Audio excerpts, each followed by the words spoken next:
Yo, yo, yo, yo, yo, yo.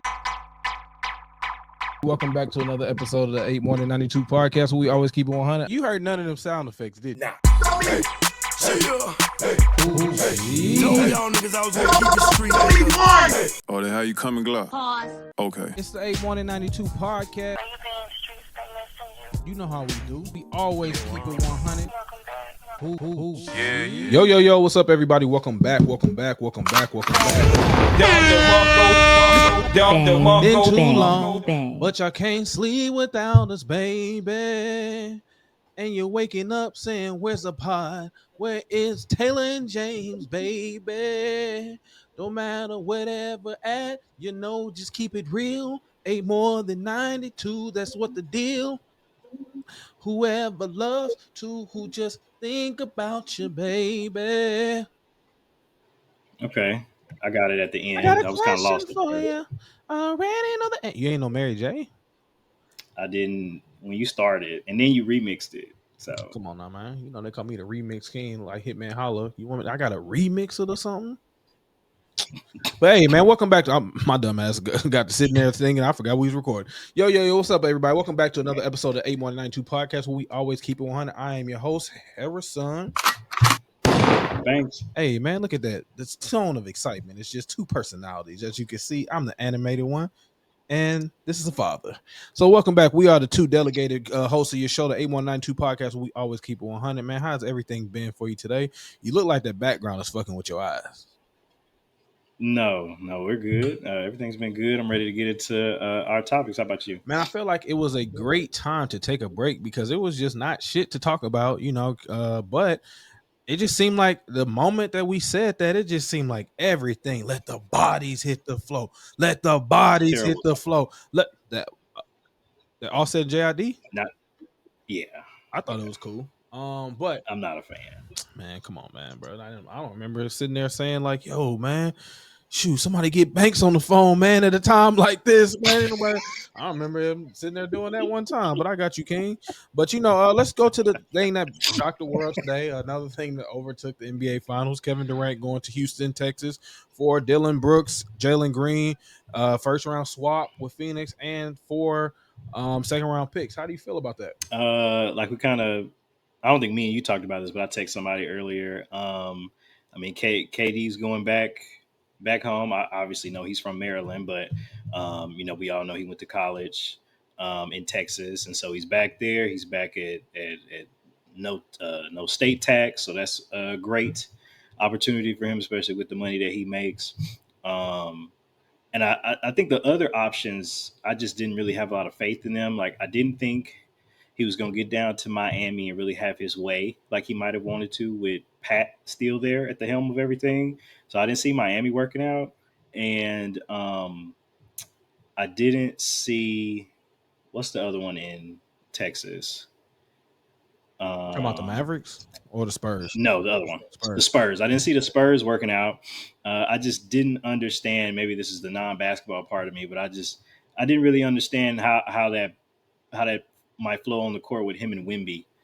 I can't see that, or I didn't understand if that would work. So the Houston move, to me, makes a lot of sense. You got a young core there. Obviously, you traded, a piece of that youth to the Suns and Jalen, but obviously the rest of the core is good enough. I guess we'll see how much of an impact Dylan Brooks was. Really, I know he was sort of an irritant, and people really, they think that is a good part of your tools, your skill set.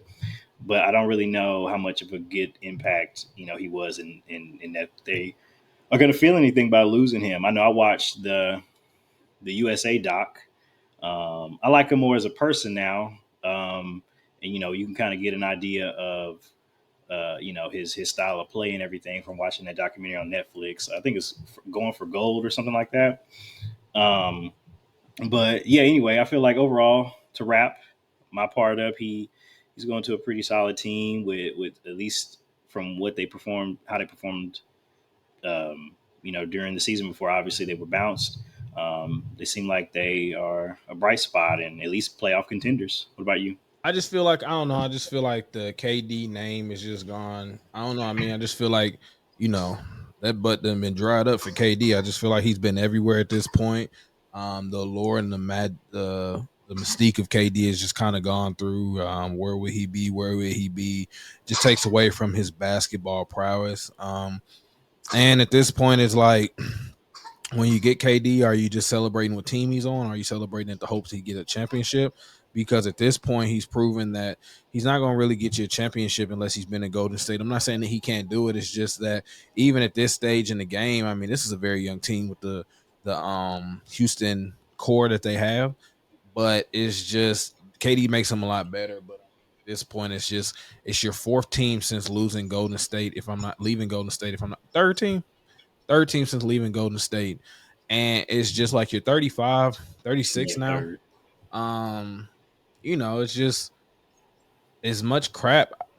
At this point in my life, I guess I'm just more about enjoying them for what they are instead of having expectations. KD seems like he just wants to play basketball. At this point, I would really just ask him when he goes to play basketball, what is he seeking when he plays it? And I would kind of go from there. So I don't really have any super duper opinion on it. I don't really see this changing the landscape of anything like when we saw him go to Phoenix and what we thought then. So that's how I kind of feel. And I think him going to Phoenix and them being just a big bust for me anyway. I don't know about you, but I feel like that kind of takes the sting out of, or not the sting, but the anticipation of him going to Houston and really doing anything. Because I mean, we all assumed that Phoenix was to some degree loaded, especially when they added Bradley Beal. But again, we were adding a Bradley Beal post, DC Bradley Beal, and he'd been coming off injuries, so on and so forth. So I mean, I think in an attempt to not feel underwhelmed by this addition, I think maybe you're the same way. It's just like, okay, KD's going to another team, and we will try to enjoy the fact that it's KD, and that we won't see one for a while, or he only has maybe a finite amount of time left. But yeah, I'm not really interested in. I mean, he could have went anywhere really, and it wouldn't have mattered to me anyway. Because, like you said, now I guess you could argue back when he was with Brooklyn, he was just maybe a shoe size away, a smaller shoe size away from making it to the finals. But then you had Kyrie was hurt. It was just a lot of crazy stuff happening during all that time. And then of course you get to Phoenix and it's a mess. So yeah, I mean, I'm kind of saving any sort of excitement or anticipation for if they run this back and they get to the finals themselves as the Rockets. Then I'll be, you know, excited and kind of bought into the storyline. But right now I'm not. Yeah.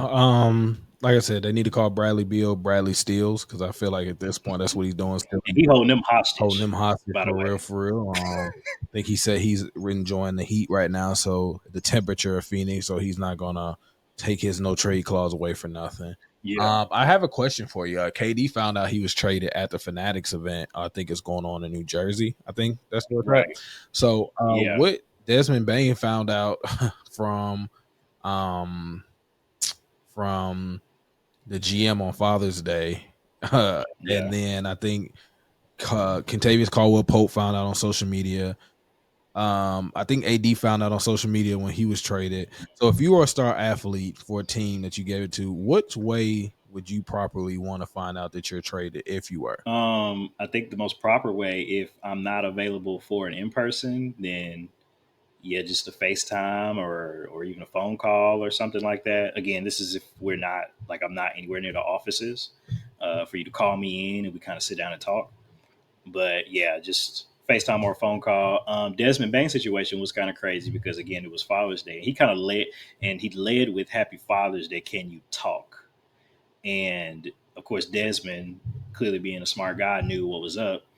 And I think I do think that there are times when an athlete is genuinely surprised, but I think like I think you got hunches.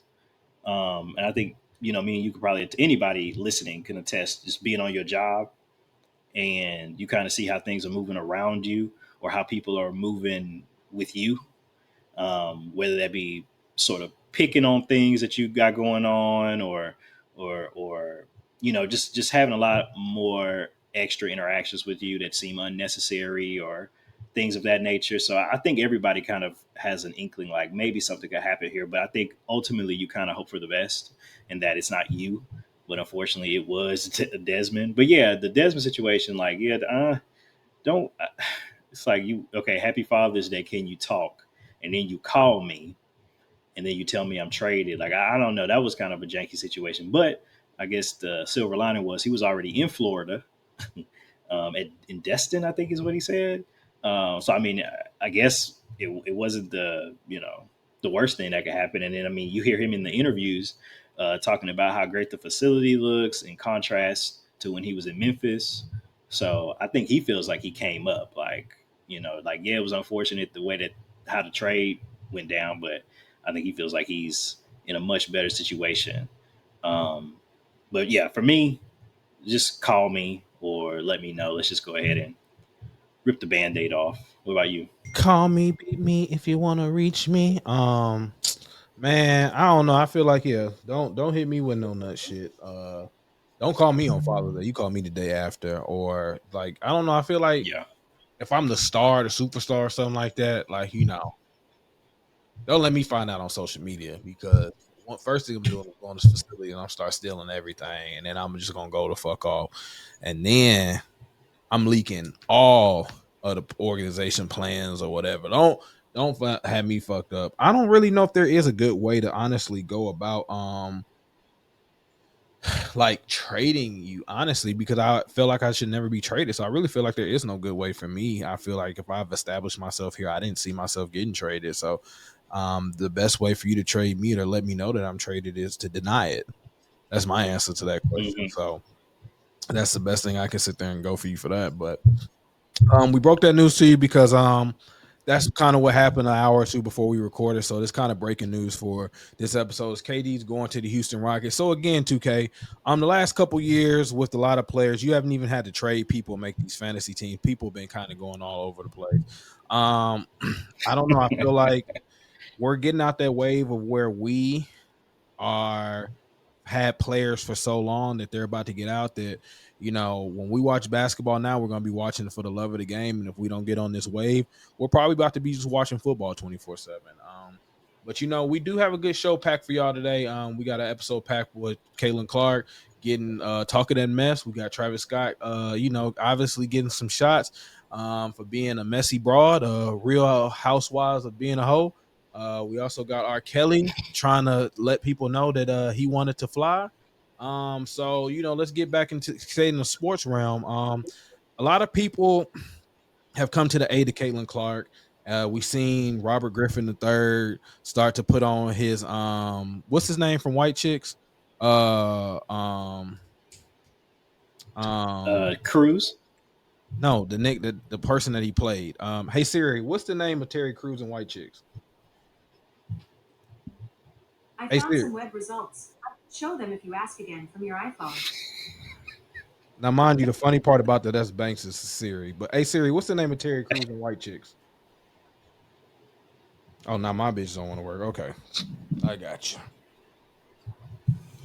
Hold on, I got it. Terry White Chicks. This was part perfect for the producer role, but I know. Well, right. Well, I can't do both though. what's his name? It is Latrell Spencer. Latrell Spencer. Okay. So, anyways, Robert Griffin III messing up my joke, honestly, but Latrell Spencer, Latrell from White Chicks. That's who Robert Griffin III wanted to be, and then Ryan Clark wanted to sit there and be the nigga from CB4, black, bickety black, defending all black women. So then we just as we're going on, Caitlin Clark still gets the treatment that Caitlin Clark gets for being the best. But if anybody's watching, Caitlin's talking her mess. And I was watching her against playing the Kinetic Mercury, and I was about to be really upset with the Fever because they got a lot of enforcers this year. But one thing I noticed about Caitlin Clark is she does not walk away from the controversy. I see a lot of people want to sit there and say, like, come to the pretty white girl. Hey, Caitlin Clark is a baller. She's going to talk her noise on the court. But one thing that she's going to do is you talk that noise back to her. Y'all going to hit her. Y'all going to try to bruise her. And I've noticed this about the WNBA. Caitlin's just gonna whoop your ass in between them dribbles and shooting up and all that. She got into it. She got into it with JC Sheldon from the Mercury, all up in her grill, and then Marina Marbury started to knock her down the court, and I got a little upset when I was watching that Fever game because I was looking, and I'm like, where is all her teammates? Well, uh white chocolate. Sophie Cunningham decided to come to her aid and decided to whoop they ass. The Fever are no fucking joke this year. With Caitlin Clark coming back, I just say that there is a lot of excitement coming through it, which kind of washes away the whole Angel Reese comparison because they whole team is excited. I don't know if people have noticed the first ballot of all-star voting came back and half the goddamn all-star ballot is the Fever. So for anybody that wanted to compare or whatever about what Caitlin Clark does for the WNBA, half the All-Star going to be from the Fever. Some of them motherfuckers wasn't even thinking about being an All-Star until Caitlin Clark got people got eyes on them. I wanted to hear your take on, as you watch Caitlin Clark, you see that she could walk it with the best of them, talk it, walk it how she talks it, and you see kind of like her boisterous nature. How do you feel watching her? And then how do you feel like with the altercation, with her teammates finally sticking up and taking some of those shots that she's getting and giving it back to teammates, and like basically the Fever and Caitlin Clark saying like, bring that shit. How do you feel watching that? And then also watching the WNBA? Because I mean, that's all we kind of got to watch now, if you've been watching it. Obviously your conversation. And I mean, I'm not blind to what's happening in women in the WNBA. I just don't watch. The angle that I want to take with Caitlin is that I agree with you that she is just not playing to win. From what I see, she's coming to dominate and to let you know about it. She's got a certain edge about her that I think a lot of people are not used to, especially in the WNBA, or at least with the lens that the WNBA has on it right now. I mean, Caitlin, she'll talk crazy, step back, hit a three, in your face. And I mean, it's really like you talked about the trash talk and making the headlines.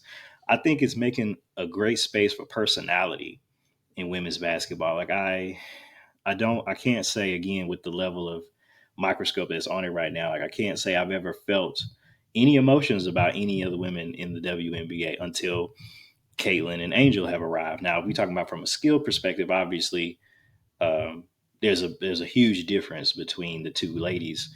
But if we're just talking about personalities, like I've never seen anyone care so much about what Angel Reese is doing off the court.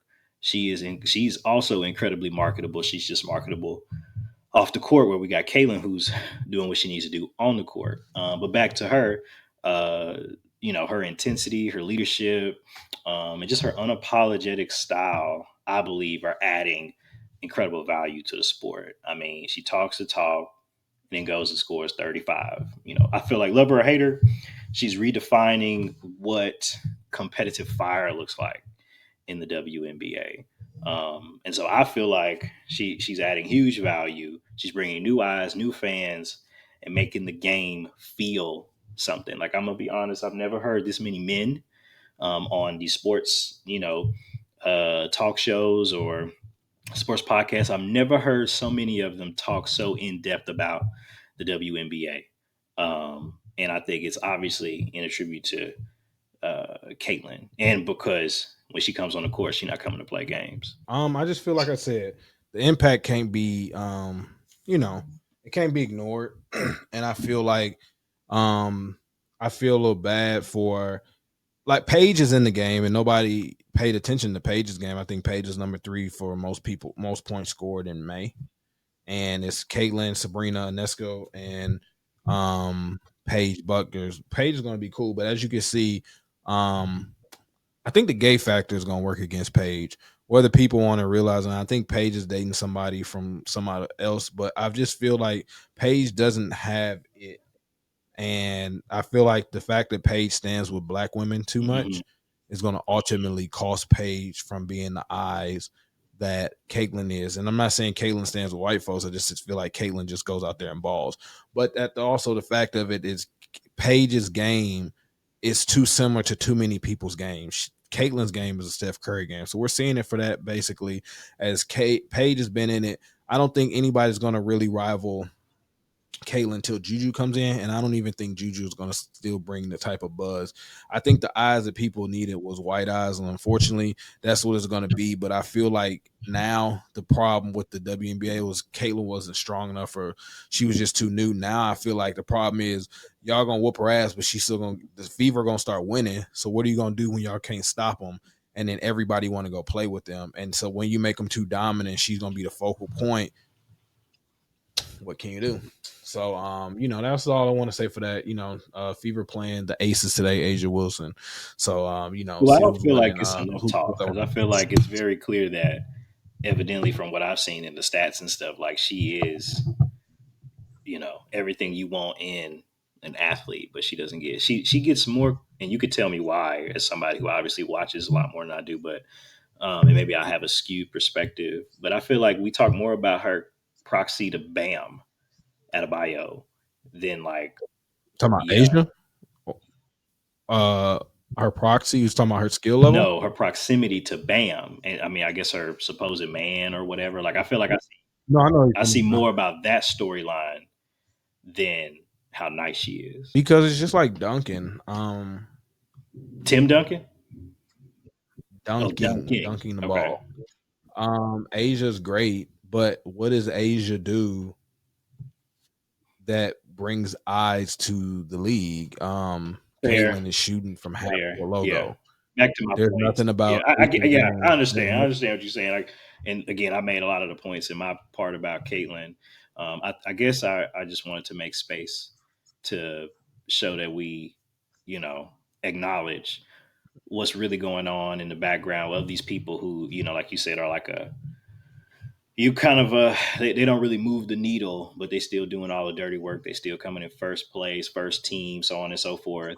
I think that was more of what I wanted to bring awareness to than, like, obviously Caitlin's has No, everybody's I eyes and got you. ears right now. No, I got you. So before we go to the longer conversation, let's go to switch it to music.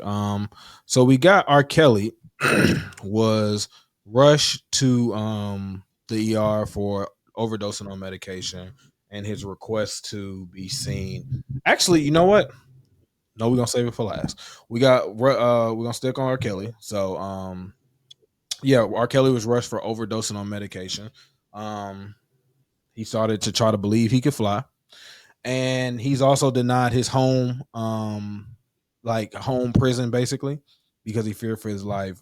What do you feel about the whole um what do you feel the temperature is for R. Kelly, and what do you feel about his current just him in general, like when you hear people or hear people talk about him, especially compared to like when he first went in to now? And then what do you feel about this latest escapade with like the overdosing and then the trying to get home jail versus because he feel like people are trying to kill him? How do you feel about the latest R. Kelly drama? Okay, first off, are you off? Did you cancel like your music take on R. Kelly, or were you like never really that big of R. Kelly fan? Didn't matter, or do you feel like it's you back to listening to Kales? So I never. That's a great question. It's a great follow up. I was never a big R. Kelly fan, so like I didn't have none of his CDs when we were all still collecting CDs. I wasn't checking for his new music. Even like and as we got older, like in it towards the end of high school, and that's all we consumed, right, was music via LimeWire and all these other shared services. Um, if I saw his name attached to stuff, it just didn't move me. So yeah, I wasn't a big fan in the first place. So the whole boycott on his music and all this, so like that never that would have been pointless for me to stand up and talk about, right? Because I never really listened to him in the first place. Um, and I know, I know he was on some remixes that ended up obviously very good, and he obviously has classic music, timeless. Um, but yeah, and I think, to be honest, in the black community, we never really canceled him. Like, I could see his music still being played at a wedding or a kickback, and nobody really cared. You might have the one person who might say something jokingly about his music playing, but we're all just going to sit back in our lawn chairs and sing along or hum along or dance. to whatever the music he has coming out. So this whole concept of banning him or boycotting him, it just, to me, it was never the case for me, and I don't think it was ever real. My connection acting kind of slow, but so sorry for the delay. I personally, I feel for the person that's going through jail, experiencing jail things. As far as like R. Kelly, sorry about that. What I took away from the R. Kelly documentary was this. Um, just the same way I took away from the Bill Cosby stuff. And I feel like we're at a time where enough time has passed to where I'm gonna have a conversation and people just gonna have to like it or not. I'm not here to offend anybody. I'm here to just have my own personal take on it.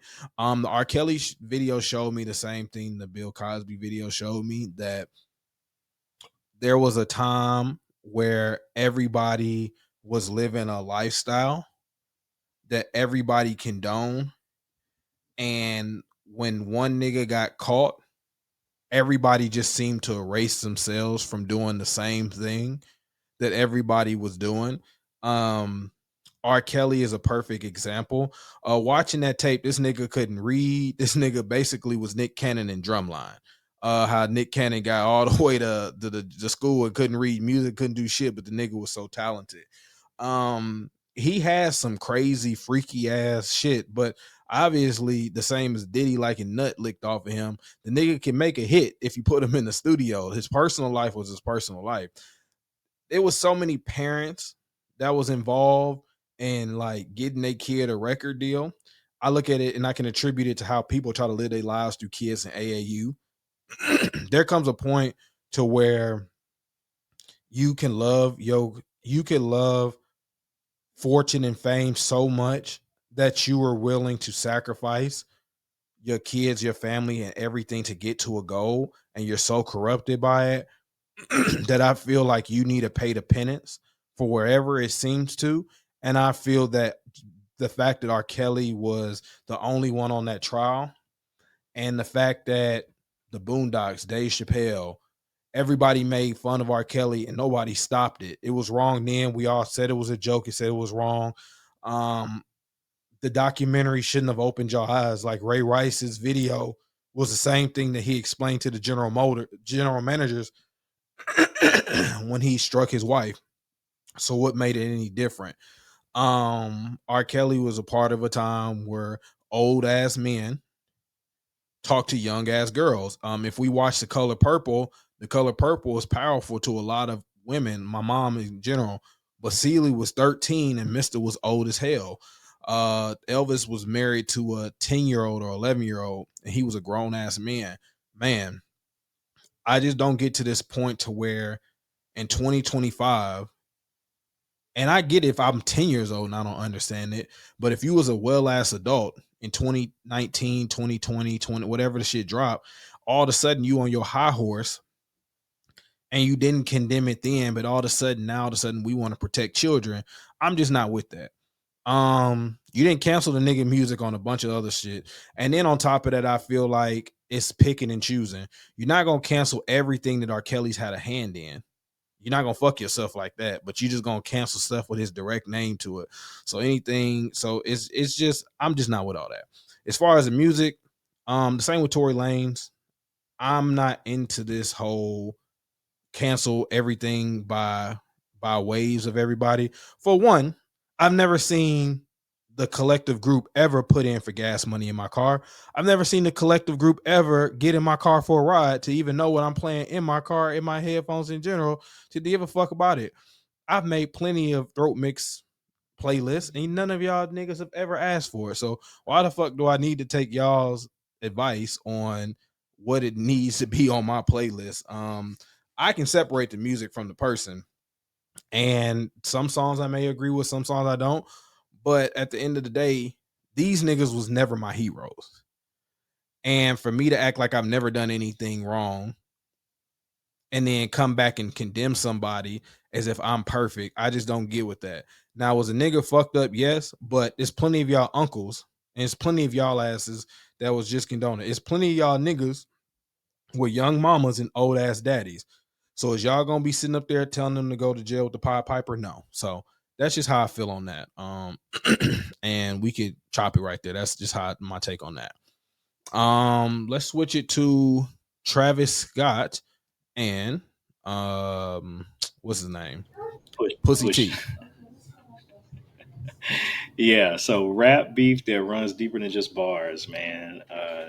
According to Pusha from his interviews, it's a lot deeper than Travis, and it's it's he doesn't even. Oh, okay, yeah, we can play it. Let's go. He's shameless. It all came from actually being in Paris. So be it, so be it, so be it, He so be it. came through carrying the Utopia briefcase, Right. Yep. doing his whole spiel.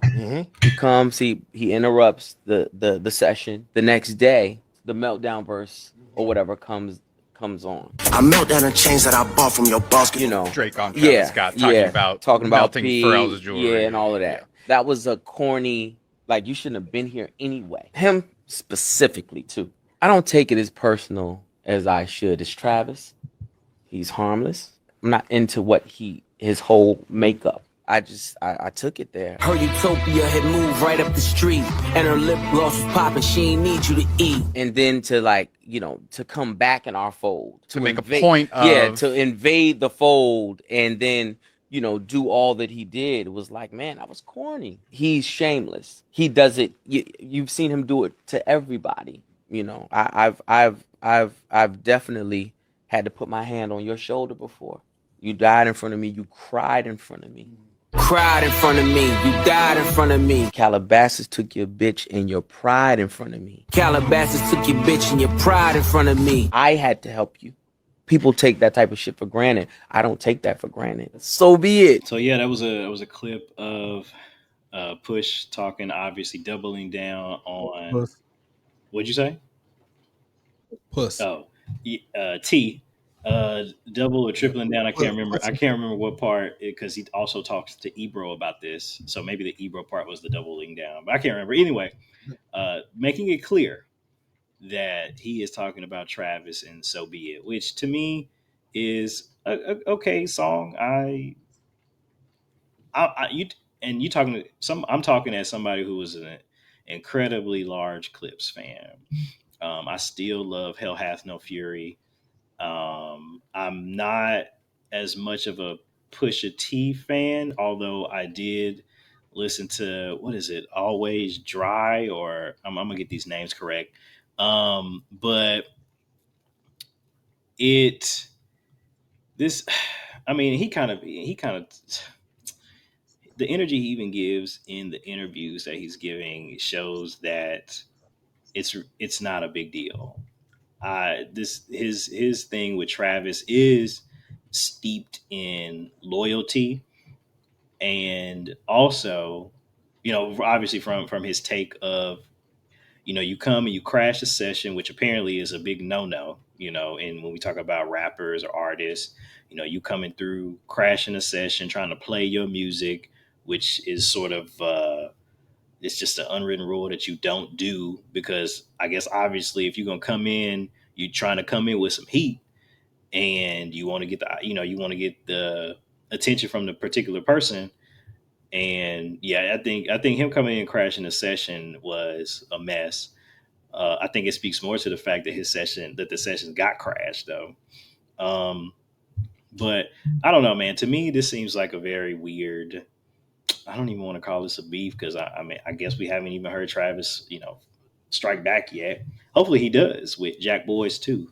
That's actually something I'm waiting on. I think, and that's the thing. I think that's the thing for me when we come to Travis Scott versus Pusha T. We talking about somebody who makes music that I'm actually anticipating versus somebody who makes music that I don't really care one way or another if it exists. I think who was I talking to? It might have been BJ. He made the great point of basically saying that these, when Pharrell would do his Louis Vuitton capsule collections and they would all be in Paris and they would have a little fashion show or whatever. He's basically like disguising that as a time to play the Clips music, which as a friend, I mean, I would love somebody to, that type of alley oop is amazing. And I think also he's giving them the best music out there right now too. So I mean, you talking about two awesome alley oops from your best friend or your partner. I mean, this is great. But yeah, to go back to my main point of them, this whole Travis Scott versus Pusha T thing, I'm not checking for no music, nothing that Pusha T does. I feel like he cemented himself. They make great music, and now that Malice is back, or I guess he's in the Malice now and not No Malice. I can't remember. I can't keep up when he went the Christian route. I just wasn't tapped in for real. But yeah, I'm waiting on Jack Boys too. I don't really care about what Pusha T and Malice come out with. I understand that Pusha T's always been about being raw and personal, while Travis, on the other hand, is, I guess, a lot more subliminal. But again, to my point, when he moves, the people notice. Pusha T, to me, has to hang on, and he's too nice for this. By the way, he's too nice of an artist, rapper, all this stuff. But to me, it almost comes across as he's a hanger on. Like whenever there's something going on, it's like I want to dig my heels into this thing, and that's why we talk about Pusha T. I'd rather talk about Pusha T because he's making excellent music. But that's my take on that whole situation. I don't agree too much with Puss in Boots. But I feel like if we all go back to the beef that started, it was with Travis going to Future, telling him to play the one over the Wayne beat from Drought 3. That was what was the song that they had? You talking about the Future song with Metro? Oh, like that. It was like that. That started it all. I just feel like Travis.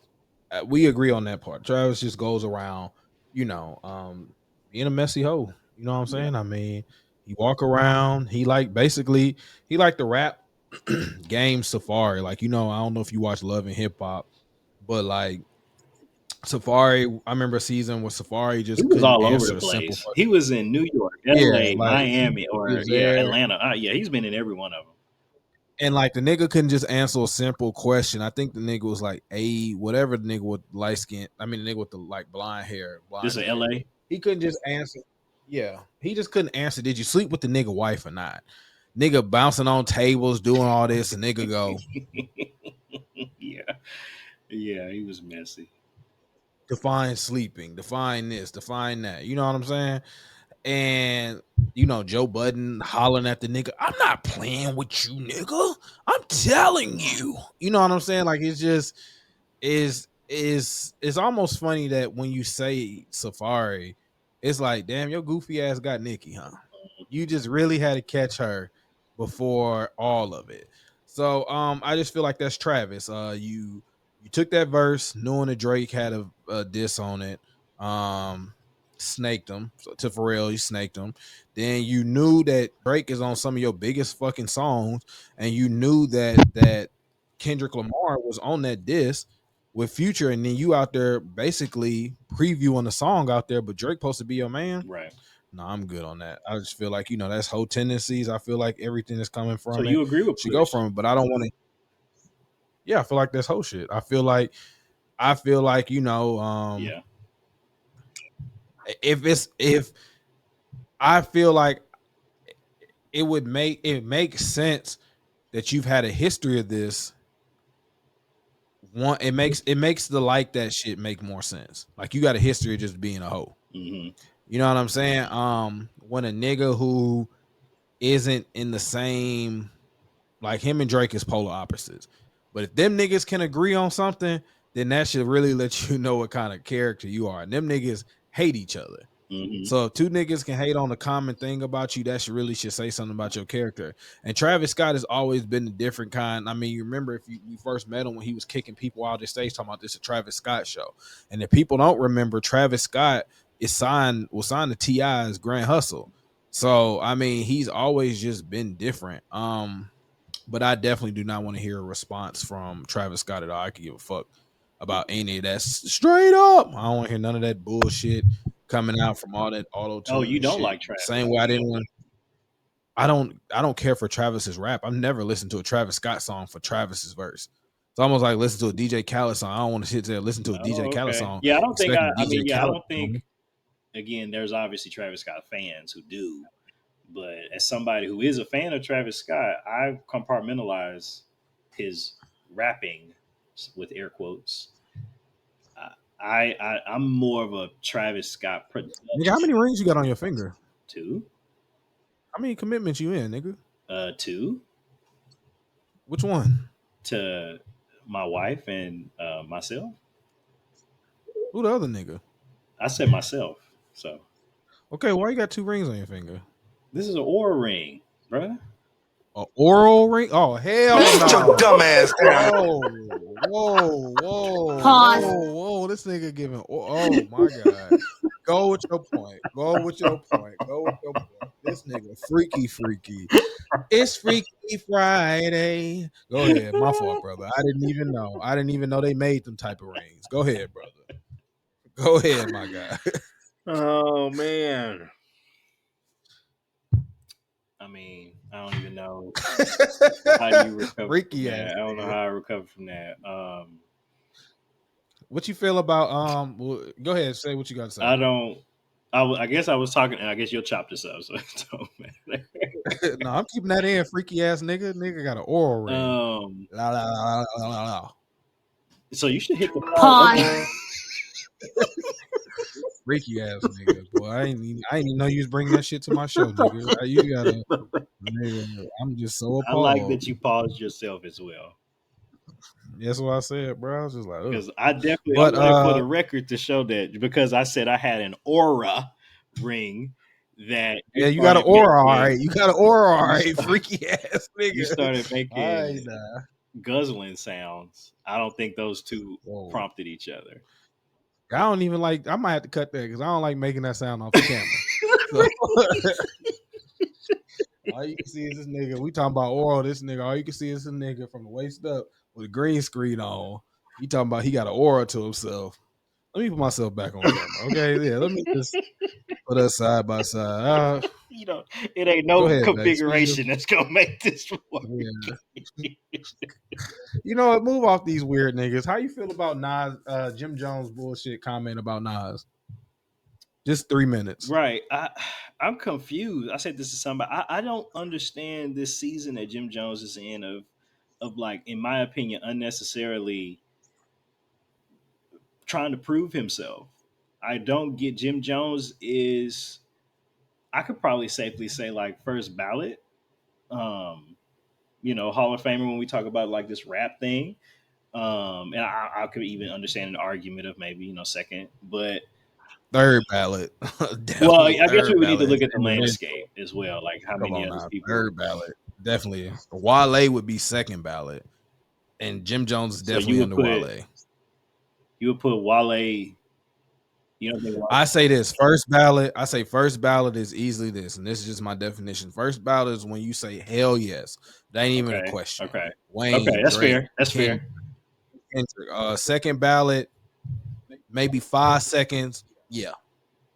Third ballot, you got to probably think of a song or two. All right. The third ballot when you got to start naming nigga stats. Okay, that's fair. I'll take that correction. So. Until we could probably ask the audience what they think about the first, second, and we might even think about this later for another topic next week or something. But you damn sure know when you say Jim Jones' name. Yeah, I mean, I don't disagree. I was really attempting to highlight the fact that he has the pedigree to not have to do this. Yes, I will highlight the fact that he's had them braids for a long time, and his scalp has not fucked up. His hairline is not gone it's that lifestyle he lead, man. He eating the gym every day. He probably eating right. No, that's that lifestyle. Like you said, not coming to fucking grips. That's what it is. Delusion. Delusion is sitting there telling yourself that I'm the fucking best. But go ahead, man. I feel like that's fair. But I mean, what do you want? What type of opinion do you want him to have of himself? Like, oh yeah, I'm just all right. No, it's not even that. You know what? Let's just keep it a band, bro. okay. Like, Keep it 100. let's just go. You know, Jim Jones. I feel like Jim Jones got to be honest with Jim Jones self. All right. Nobody said nothing about you rocking the perm and all that in that game video with that tight ass thermal because you was lifting a lot of weights. Nobody said nothing about you strong because you was very strong. Okay. Between this Cameron shit and this, and the clips thing, because you did out bar Pusha T and y'all last little stuff, but you only play the same song every time that you go somewhere. Okay, my nigga. That's like if the nigga who made that's like DJ Unk. He play Walk It Out before he play Two Step. Okay. RIP Unk. I couldn't even think of the niggas who make Swag Surfing, but we have never heard any other. Yeah, we have never heard any other song besides Swag Surfing. Okay, so before them niggas to say they legends that got way more Billboard charts than Roscoe Dash, them niggas got one song. Okay, that's how I feel about Jim Jones. I wear a mean pair of socks. We forget all the other songs that Jim Jones got, and he needs to accept that. So when you say somebody like Nas, I don't even listen to Nas, but I can name you at least 5 Nas songs. I know it's the one. No, actually, I lied. No, before I said that, hold on. It's the reason why I said I lied was because I wasn't gonna get the names right. I could tell you what the song was about. I know the one is you shorty, say what you like, say what you like. It's the one where he got the grill on. It's the one where he did after Belly. It's the one all I need is one mic. Okay. And it's let me help you. Let me help you in the audience, right? I'm gonna name songs that you more than likely know. But I know 5. But I'm saying like what as far as the names go. Hold on. And it's it's the one he has with Chris Brown. Okay. No, it's no that he was he was actually the guest. That was him. Yeah. So all right. So we know I Can, from God's Son. I know I Can. Yeah. All right. Made You Look. Right. Illmatic. Illmatic. There we go. We all know Hate Me Now. One Mic. Of course, you Hate Me Now. There we go. Ether. Yeah. See. And then we get into New York State of Mind. If I Ruled the World. The World Is Yours. We've all played Tony Hawk game, so we've heard all of these, and even so I guess we got off topic a little bit about my take on it or whatever. I was more trying to shine light on Jim Jones. He does not have to do this. We all to some degree respect Jim Jones for his contribution in rap. And I think more importantly, like, yeah, we might get into the weeds about like whose numbers and all of that stuff. I don't know about all of that. And that's something that our guests can look up, or not our guests, but our listeners can look up and let us know what they think when it comes to the numbers. But I think if anything, and Jim even attests to this, Jim, okay. It ain't hard to tell. That was the song. Okay.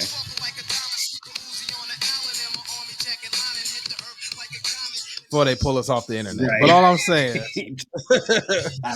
saying is, yes, go ahead.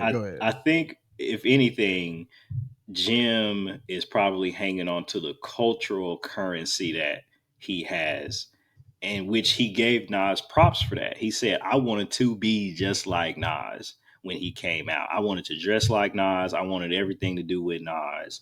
He said, as he got older, he transitioned out of that thinking as he was making his own personality and way for himself. And then he became a version of that for other people. We can't sit up here and act like that whole Skull Gang dressing like quote unquote rock stars wasn't a thing that we were all mimicking and that was trickling down from New York and spread out everywhere else. Right. So I think if anything, I feel like Jim is misspeaking on, I guess, how nice he feels like he is, how nice he is. If we keep it at 100, how nice he is lyrically compared to Nas. I think that's a no brainer. That's inaccurate. That's a hell correct. To the fuck no. But when we talk about that cultural smoking, that cultural piece of, again, having a moment, having virality or whatever in these moments. You know, early MySpace, all that type of stuff. The swag. I mean, the iced out everything. The skull. I mean, the whole look. The Ed Hardy, so on and so forth. Rockstar chains, Bell, so on. That was them. That was an era that they owned. Him and Dipset. I know he likes to separate the Dipset thing, but to me, I don't separate Jim Jones from Dipset. That is what diplomats, all that stuff, like that's all the same to me. No, no disrespect, but yeah, culturally, I see where Jim Jones is, and that's why I think part of why I put him in that first ballad piece. But when we talk about like the music, um, I'm not with him at all on that. Shoot, I agree with you. I just feel like Jim Jones is really he's had that tough reality. Every time he talks, it's just always when he said I got more Billboard entries. I mean, the fuck does that gonna do? I mean, like I said, the fact that you only go somewhere and perform balling and maybe we gangsta, but that's about it. I mean, like I said, I don't even know the titles of the 9 songs, but I can name you. I could name you 5 9 songs by just whatever the lyrics is off of it. But I only know about 3 Jim Jones songs, maybe 3, but 2 of them is One's We Gangsta and the other one is Ballin'. And what's the other Jim Jones song? I almost said A-Rab Money, but that ain't Jim Jones' song. Yeah, I was about, boy, we was thinking the same thing. That's, So fuck it. what was Jim your Jones, name? huh? What was his name? Ron Brown. That was Ron Brown's song. All right, so we Yeah. got We Fly High, of course. Oh, Pop Champagne. There we go. That was the song I was thinking of. Yeah, Pop Champ. So is that the same? I thought it was Ron Brown. Maybe Ron Brown's was. Oh, I like G's They Up. sounded the exact I same. like G's Up. That was on City of God. But I'm looking at these other songs. Oh, I'm Ready. That's actually a great song, but that's on the Diplomats. But That's Diplomats. My point. are we saying? But that's a Diplomat song, and also, are we thinking that when we think of Jim Jones? No, we're not. Yeah, And again, not my point everybody's gonna go exactly. to that. I'm putting them all together, like him, Cam, So Freaky Zeke, like all of them are right there to me.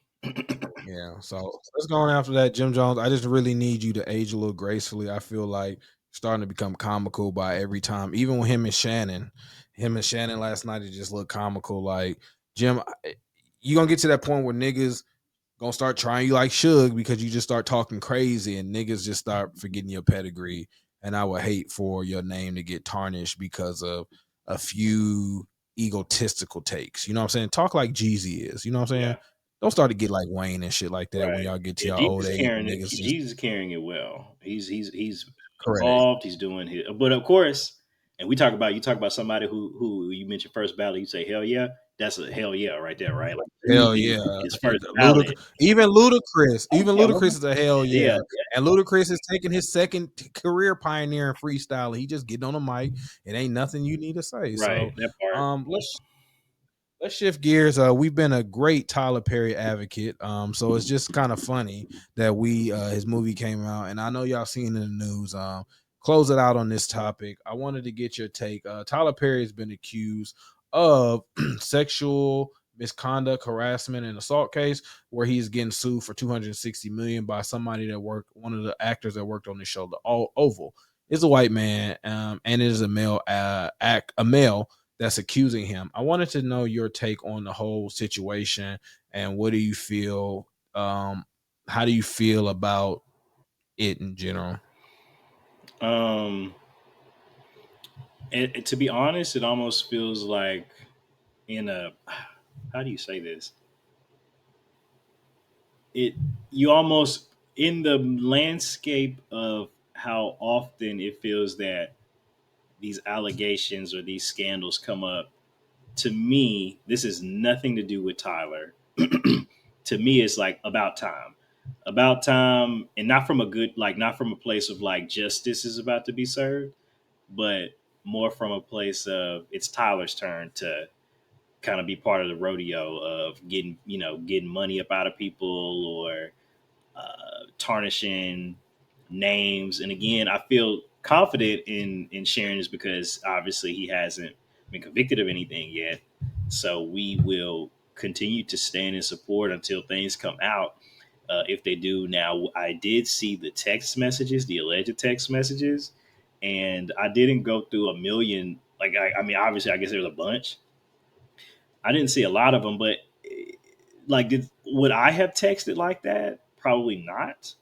But I didn't read anything that was just overtly like sexual. Do you believe the text Well, right, messages? I was gonna Honestly, get, yeah. So okay, we started at the end, right? Like, no, I don't have confidence that those texts are real. Number one, but if we're gonna play the game that they are, then but that's I guess my point. If we're gonna play the game that they are real, they're not damning enough. Do you get what I like? They don't explicitly have him looking crazy. Like, he's not saying anything just so outrageously explicit that you like, dang, Tyler. It's like a typical kind of goofy conversation. Again, some of the like calling uh man, you're gonna have to chop this real good. So I don't even know what I was in the middle of saying. um Yeah, it just doesn't look that incriminating. I mean, I'm looking back at right. Derek Dixon alleges that Tyler Perry harassed and assaulted him. Over the years with evidence and career retaliation. The claims include PTSD, lost wages, so on and so forth. Of course, Tyler Perry's camp is calling it a money grab, but again, that we know more than the court of public opinion is where this really is going to land. And to be honest, on my end, I haven't really heard a lot of stuff heating up on his behalf. I really, and that could be a great thing for Tyler and his team. That I just don't know if anybody really believes in any of this stuff. The only thing that may call into question is the power dynamics that are at play when you have somebody obviously as powerful and as tapped in as Tyler, and you have in comparison to an employee.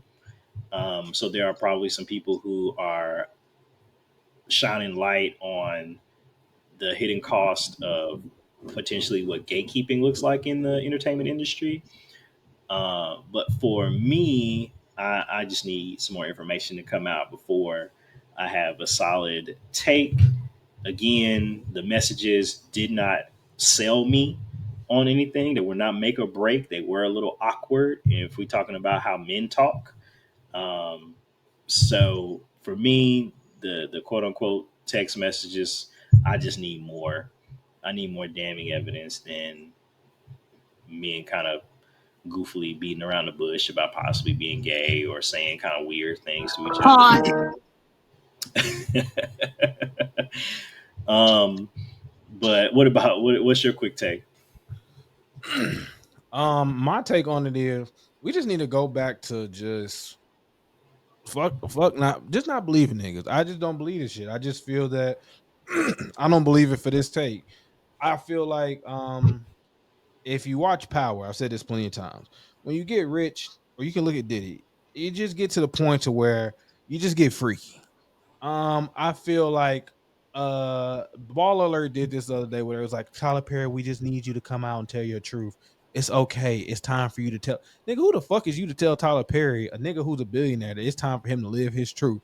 If the nigga was gay, the nigga done told us the truth plenty of fucking times with him twerking to Beyonce at the end of one of his things, to the Beyonce thing where he redid the whole performance. The nigga been cross-dressing for 20 years. The nigga play a 6 foot tall grandmother.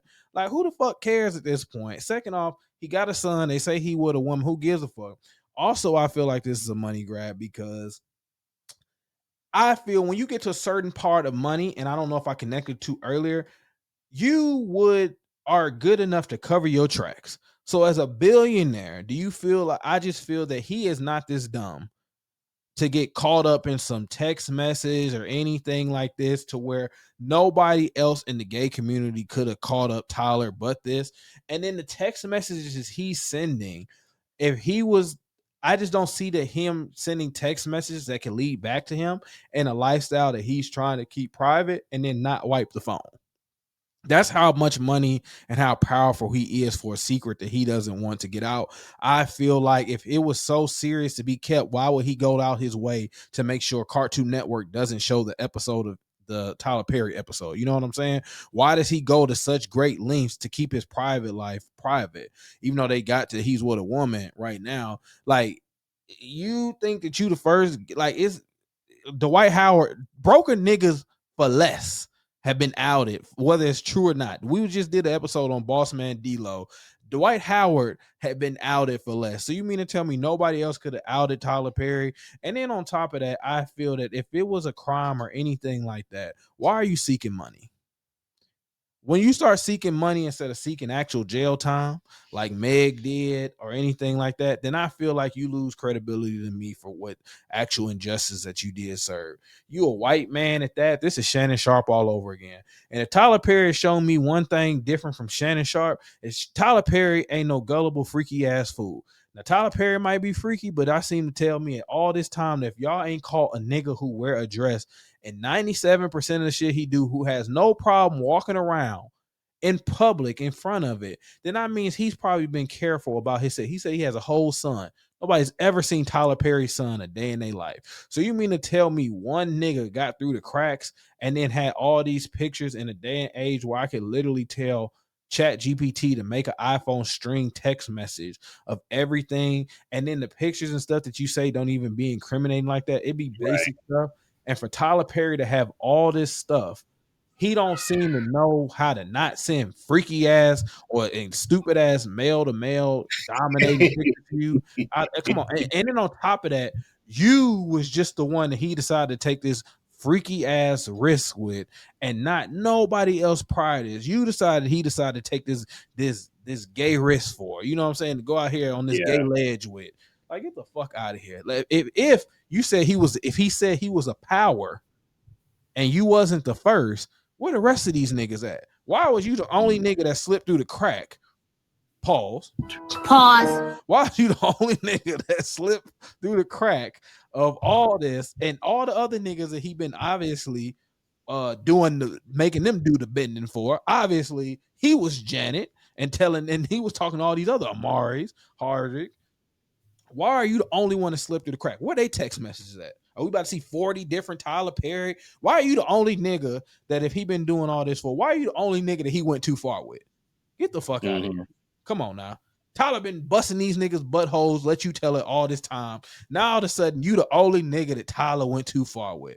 Did he say, "How you doing?" And then like when he about to bust something like that, you just said it was going too far. He done said you is the newest victim of all this shit, and ain't nobody had a problem but you. And all these text messages sound like they the same rhythm they always been, but all of a sudden you is, come on now, get the fuck out of there. I don't know what Tyler Perry is. I don't know. I don't care what Tyler Perry is. Tyler Perry is a person that has done a lot of great things for a lot of people and changed a lot of lives for a lot of people, and it spoke up and put in voices for a lot of communities that people didn't feel like they had a voice for. And I'll close it by saying, I don't give a fuck what people do in their personal life. That's a personal fucking business.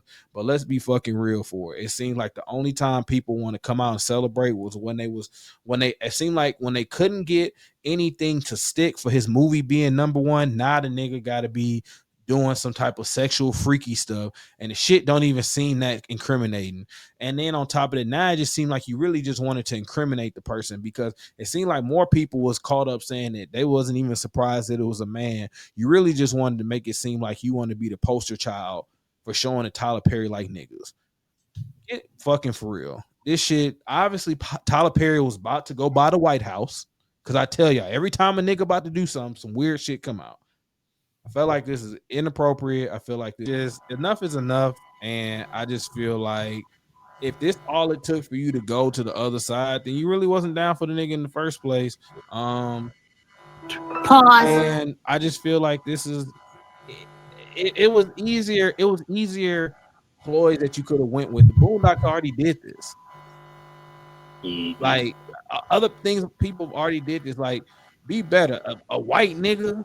Black people would have went for this for less. Niggas would have came out the woodwork saying this. Please, come on, huh? So that's my take on it. Okay. Well, today was full of real talk. We touched on Travis and what you call him, Pusha T. So, like I said, I don't know. Like I said, we just got to go back to like just stop, just call people on bullshit and say stuff is dumb. Just go back to talking like how we used to talk with like no filters and not worrying about the cancellation. I mean, the process of cancellation, because I feel like we just giving too many people voices. So, Banks, you got anything to say before we go? Again, I appreciate everybody listening to this episode. This is what we do here at 8more92 podcast. We don't dodge the real. We break it down and speak on it. Make sure you follow, drop a rating, tell us, what story stuck with you. Hit us up about your thoughts, and maybe we'll read one on the next episode. This has been another episode of 8192 Podcast. We always keep 100. Make sure y'all follow us on all of our streaming sites. 8MT92, 8MT, the 8more92 podcast at gmail.com is our email address. Make sure y'all follow us on Instagram at the 8MT _ podcast. Our TikTok is, you know all this stuff by heart. Be quiet, Dolly. 8more92 podcast. And then you can also follow our YouTube at 8more92 podcast. And make sure y'all send us a question, pop up, any type of thing that y'all want. And we'll holler at y'all later. Peace. Yo.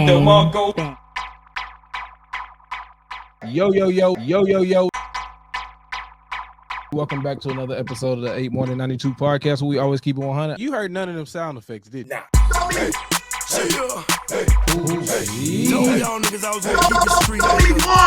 Oh, then how you coming, Glock? Pause. Okay. It's the 8more92 podcast. You know how we do. We always keep it 100. Yeah.